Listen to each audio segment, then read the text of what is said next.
عامر خان سے میری ملاقات ہوئی، میں نے اس کو کوئی دین کی بات نہیں کی، صرف محبت تھی۔ اب تک اس کے میسج آتے کہ میں زندگی میں کسی سے متاثر نہیں ہوا، تم پہلے آدمی ہو جس سے میں متاثر ہوں، میں نے کوئی جادو کیا، صرف محبت۔ لوگوں کو محبت دو، قریب ہوں۔ میں جب گیا بڑی مشکل سے اللہ نے، ملاقات کا کوئی راستہ ہی نہیں تھا، وہ مجھے نہیں جانتا تھا، میں اسے نہیں جانتا تھا، تو کوئی موقع نہیں مل رہا تھا ملاقات کا۔ تو اللہ نے شاہد آفریدی کو بھیج دیا۔ شاہد آفریدی اس کی دوستی تھی، ہمارا جو کرکٹر ہے۔ میں نے اس سے فون پر کہا یار میری ملاقات تو کرا، اس نے ملاقات کروائی۔ تو اس نے مجھے کہا آدھا گھنٹہ ہے، آدھا گھنٹہ۔ جب میں پہنچا میکسیمم پونا گھنٹہ، میں نے ٹھیک۔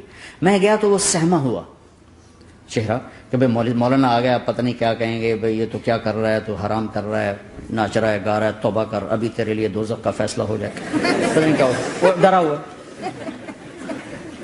سہما ہوا تھا۔ تو میرا ایک دور کالج لائف تھا، میرے اللہ نے مجھے ہدایت دی، اور میں 3 دن کے لیے میں اس دوست کو، اس کی نسلوں کو دعائیں دیتا ہوں جو مجھے زبردستی پکڑ کے لے گیا۔ نہ میرا تبلیغ سے کوئی تعلق، نہ واسطہ، نہ میں کوئی ان سے متاثر۔ ایک لڑکا تھا بنگالی تھا، گشت کرتا تھا، لیکن میں اس سے ذرا متاثر نہیں ہوا۔ میرا دوست متاثر ہو گیا تھا، تو میں تو ان کے قریب سے نہیں گزرتا تھا۔ تو وہ اور میں اسکول میں اکٹھے آ رہے تھے، کالج میں اکٹھے آ رہے تھے، تو وہ متاثر ہوا، وہ 3 دن کے لیے جا رہا تھا، تو مجھے بتائے بغیر میرا ہاتھ پکڑ کے لے گیا، مجھے کام ہے چلو میرے ساتھ۔ اور میں اس کو انکار نہیں کر سکتا تھا، یہ میرا اس کا تعلق تھا، اب بھی اسی طرح بھائیوں جیسا تعلق۔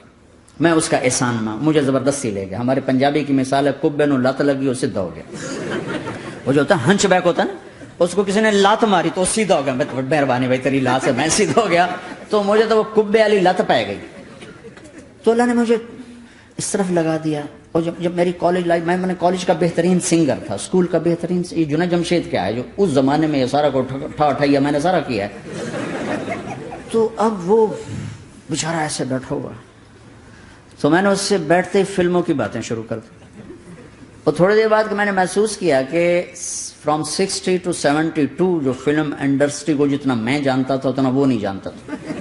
تو اس کے اوپر میرے علم کا روپ پڑ گیا، اس کی لائن کا علم تھا نا۔ تو حیران پریشان، یہ واز تو ہو رہے، تو کبھی دلیپ کمار کی باتیں شروع ہو گئیں، کبھی راج کپور کی شروع ہو گئی، کبھی محبوب صاحب شروع ہو گئے، کبھی مدن موہن شروع ہو گئے۔ وہ آدھا گھنٹہ تو یوں ہی گزر گیا۔ تو آدھے گھنٹے کے بعد میں نے کہا جی ہمارا تو ٹائم اوور کا نہیں، اٹھیں چلے ادھر چل کے بیٹھتے ہیں۔ وہ کھانے کی ٹیبل پر تھے تو ہم وہاں جا کے بیٹھ گئے، پھر وہیں باتیں شروع ہو گئی۔ جب اس کا سارا خوف دور ہو گیا اور ریلیکس ہو گیا، کچھ میں پونے گھنٹے سے 50 منٹ گزر گئے تھے، تو پھر میں نے کہا عامر بھائی آپ حج پہ آئے ہیں، اگر آپ اجازت دیں تو آپ کو اپنے نبی کا حج سنو۔ کہنے لگے ہاں جی ضرور سنائی۔ پھر میں 1.25 گھنٹہ بولتا رہا، اور وہ ایسے کر کے یہاں سے وہ یوں نہیں ہوا، 1.25 گھنٹہ ایسے بیٹھ کے یوں سنتا، ہلا نہیں اپنی جگہ سے۔ لوگ محبت کے بھوکے ہیں، تم فتوے دینا شروع کر دیتے۔ 2 گھنٹے کی ملاقات کے بعد جب ہم نکلے تو نیچے تک چھوڑنے آیا عامر خان۔ حج کے بعد میں نے کہا ایک ملاقات اور ہو جائے گا، ضرور ہوگی۔ پھر اس کا میسج آیا کہ میں مدینے چلا گیا ہوں، معذرت چاہتا ہوں۔ میں نے کہا میں مدینے آ جاؤں گا، میں مدینے پہلے ہو آیا تھا حج سے پہلے۔ تو اس نے کہا کہ آپ 14 تاریخ کو آ جائیں، 4 سے 6 کا ٹائم میں نے آپ کے لیے رکھا ہے۔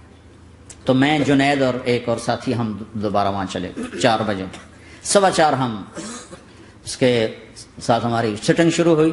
4:15 سے 10:15 تک 6 گھنٹے مسلسل، اور اس کے ماتھے پہ ذرا نشان نہیں آیا کہ میں بور ہو رہا ہوں۔ اور اس کے بعد ہم اٹھے، اس کا جی نہیں چاہ رہا تھا کہ ہم اٹھ کے چلے جائیں، محبت۔ پھر ایک امتحان پڑ گیا، میں اجتماع میں تھا رائمنڈ کے پچھلے سال، اس کا میسج آ گیا میری فلم تلاش آ رہی، اس کی کامیابی کی دعا کرو۔ اے چنگی بڑی، میں کہا اب کیا کروں، جواب دینا بھی ضروری، دعا بھی نہیں ہو سکتی، کیا کروں۔ تو جب وہ میسج آیا تو میرے سامنے کوئی 10-12 علماء بیٹھے تھے۔ میں نے کہا بھائی یہ میسج ہے، اس کا جواب دو۔ کہا جی یہ ہمارا فیلڈ نہیں تمہارا ہے، تو ہی جواب دے۔ میں سارا دن سوچتا رہا، مجھے کوئی جواب سمجھ میں نہیں آیا کہ جان بھی بچ جائے، جواب بھی چلا جائے۔ پھر اگلا دن بھی گزر گیا، مجھے کچھ سمجھ میں نہیں آیا. میں عصر کا وضو کر رہا تھا، ایک دم اللہ نے ایک مضمون دل میں ڈالا. تو میں نے فوراً بیٹھ کے اس کو میسج کیا کہ عامر بھائی، جو کریٹو ہوتا ہے نا ذہن، یہ اللہ کسی کسی کو دیتا ہے. تخلیقی ذہن یہ اللہ تعالیٰ کسی کسی کو دیتا ہے، ہر ایک کو نہیں دیتا. اور یہ اللہ کی بہت بڑی عطا ہوتی ہے. اور میں نے تمہارے ساتھ جو وقت گزارا اس میں نے دیکھا کہ اللہ نے تمہیں تخلیقی ذہن دیا ہے، تم کریٹر ہو.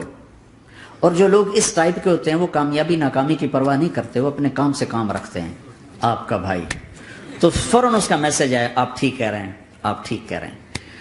بات ہو گئی. پہ میں تھا ہانگ کانگ، میں نے وہاں سے اس کو میسج کیا. دیکھو کسی مصروف آدمی کو براہ راست فون نہ کیا کرو، میسج کیا کرو کہ میں آپ کو فون کر سکتا ہوں، چونکہ میں اس کا بہت ستایا ہوا، بہت ستایا. تو میں نے اسے میسج کیا کہ میں طارق جمیل ہانگ کانگ میں آپ کو فون کر سکتا ہوں، میں آپ کو فون کر سکتا ہوں. میں ہمیشہ اسے، اب بھی میرا فون پہ رابطہ ہے، میں پہلے اسے میسج دیتا ہوں میں آپ کو فون کر سکتا ہوں. اگر اس کا جواب نہ ہے پھر میں نہیں کرتا ہوں. کبھی وہ خود کر لیتا ہے، کبھی وہ میسج دے دیتا ہے کال کر لیں. تو تھوڑی دیر بعد اس کا فون آ گیا کیونکہ میں اس وقت دلی میں ہوں، کانفرنس میں تھا. میں نے آپ کا میسج دیکھا تھا، میں اٹھ کے باہر آ گیا ہوں، ابھی آپ سے بات کر کے پھر میں جاؤں گا.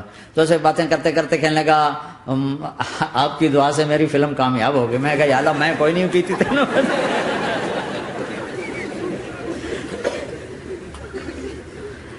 بھائیو محبتیں بانٹو، نفرتیں تو پہلے ہی بہت پھیل چکی. نشہ پلا کے گرانا تو سب کو آتا ہے، مزہ تو تب ہے کہ گرتے کو تھام لے ساتھ.